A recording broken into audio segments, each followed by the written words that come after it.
So ang issue guys ay detected or bootloader guys, no. So pang-anim na ito guys na phone device na na-fix natin ng issue guys ay detected siya ng custom ROM or unlock bootloader. So ngayon guys ay paano natin ma-fix ang ganitong issue sa ating GCash application. Okay? So simulan natin. So ang gagawin natin dito guys ay subukan natin guys mag-download dito guys sa V App Store natin guys, no. So dahil nga Vivo ito guys, so magda-download tayo dito guys sa V App Store ito guys, no. Yan. So ito guys yung application na ito guys ay built-in ito guys sa ating mga phone device guys, no. So lahat naman siguro guys na phone device guys ay merong ganitong mga app market guys, no, mga store guys. So dito guys pwede kayong makapag-download dito guys ng mga application guys, no. So parang same lang naman ito guys ng Play Store guys, no. Yan. So ang gagawin natin, hindi tayo kukuha guys sa Play Store guys, no. So dito tayo kuha guys sa V App Store guys, no. Dahil nga ito guys ay Vivo. So click tayo diyan. So ang gagawin natin, mag-search tayo. So try natin GCash. So ayan siya guys, no. So ito guys yung i-download natin guys. Yan. So click natin guys yung get. So antayin natin mag-download siya guys, no. So X na natin to. Yan.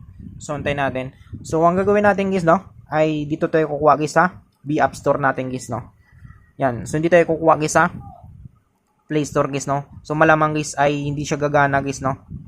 So parang meron pa siya kasing bug guys, no. Kaya ganun guys nangyari na detect guys yung phone device natin guys. So sana guys ay maayos guys ng GCash guys, no, yung kanilang application sa mga developer nila guys, no. Yan. So installing na siya guys. So antayin lang natin.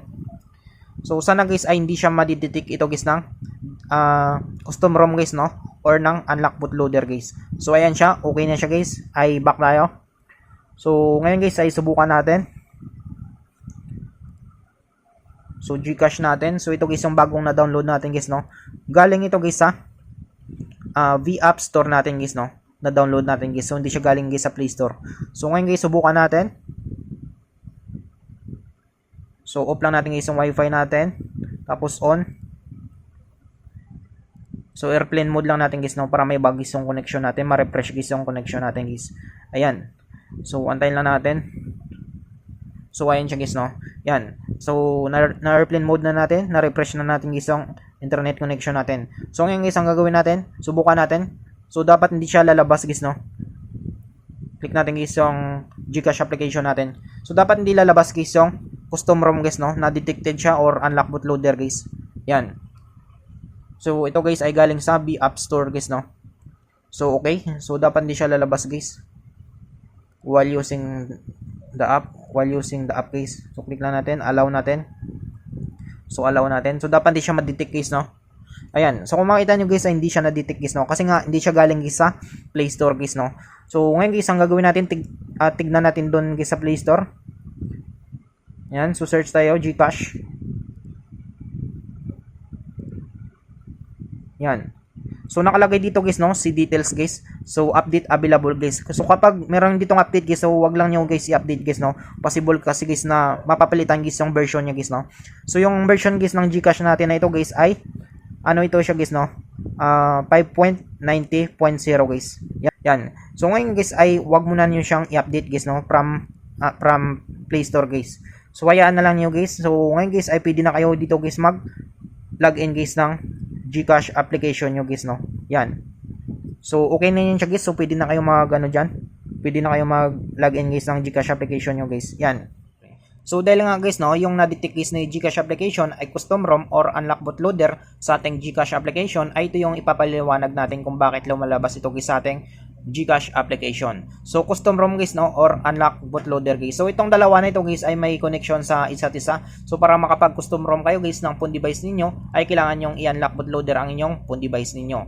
Ito naman guys yung pag customize sa ating custom ROM sa ating phone device, na kung saan guys ay pwede tayo mag-install ng customized ROM sa ating phone device. So kapag customized ROM guys, ibig sabihin ay hindi na stock yung guys yung stock ROM natin guys, no, sa ating phone device guys, or yung firmware niya guys, yung gamit natin sa ating phone device. So ibang ROM na siya guys, or ibang firmware na siya guys, no. So tinatawag na customize ROM. So ibig sabihin meron tayong binago sa ating phone device kaya nadidetect tayo guys ng digital wallet natin. At minsan naman guys ay bigla tayong nag-update ng security patch natin sa ating phone device or nag-update tayo guys ng software update sa ating phone device. Kaya ang nangyayari ay minsan nadidetect din tayo guys ng digital wallet natin na nag-iba guys yung custom ROM natin. Kaya ang gagawin ni digital wallet ay mag-alert sa inyo guys or sa inyong digital application guys na nag-custom ROM kayo guys sa phone device nyo guys. Okay?